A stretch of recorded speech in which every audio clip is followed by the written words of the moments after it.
came the prospect of retribution.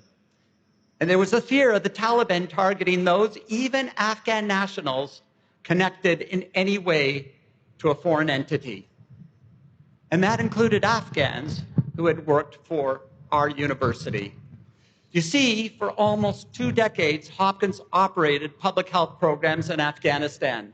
Suddenly, the Afghan people who had worked with colleagues across Hopkins to support public health education, infant immunization, and prenatal care were confronted with the grim and very real prospect of being tortured or, in fact, executed.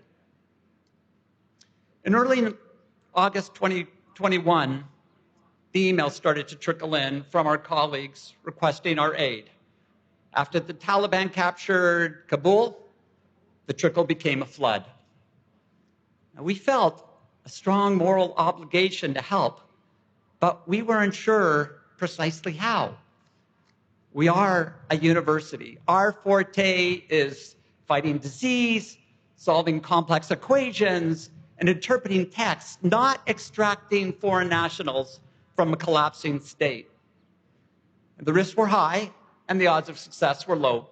Kabul was in pandemonium, the airport was a fortress, and in the eyes of many here in the United States and abroad, the 88 people we were trying to help were low-priority evacuees. We called everyone we knew for help and advice. We sought to enlist their support by making the plight of these 88 people more concrete, more human. We said that their ages ranged from 5 months to 77 years, that they were mothers, fathers, sons, daughters, and grandparents, that they were doctors, researchers, and security guards, that even in the midst of chaos, this group of our former employees, family members, and others had shown remarkable resolve by organizing themselves and agreeing to travel together in the extraordinary but increasingly elusive hope of securing safe passage. One call I remember very, very vividly from that time was to an old friend, at the time a senior US government official.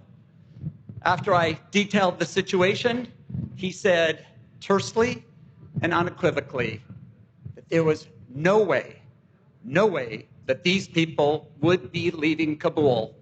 The country is unraveling, and there isn't simply the capacity to get them out.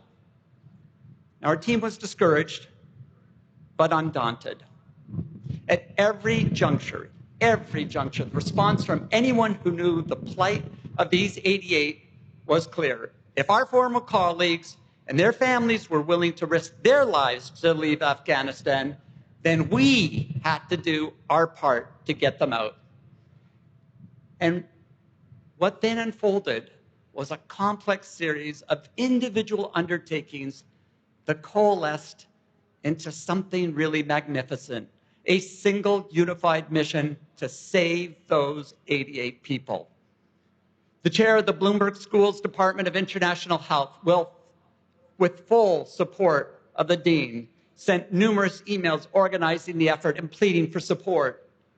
Our lawyers preceded refugee applications and helped plan the evacuation, foregoing sleep for days and days without making a single mistake. Other Hopkins colleagues working in maternal and child health secured seats for all 88 people on several of the last flights out of Afghanistan.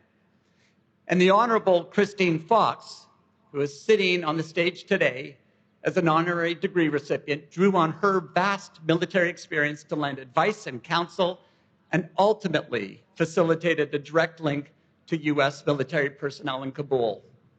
And of course, our trustees did not hesitate to endorse and fund these efforts.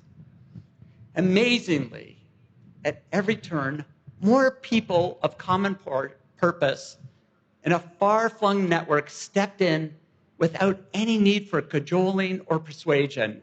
The ex-Marine with the 2-man Afghan team on the ground in Kabul secured a tour bus for all 88 people and guided it through the streets for 3 agonizing days. The military personnel in and out of university.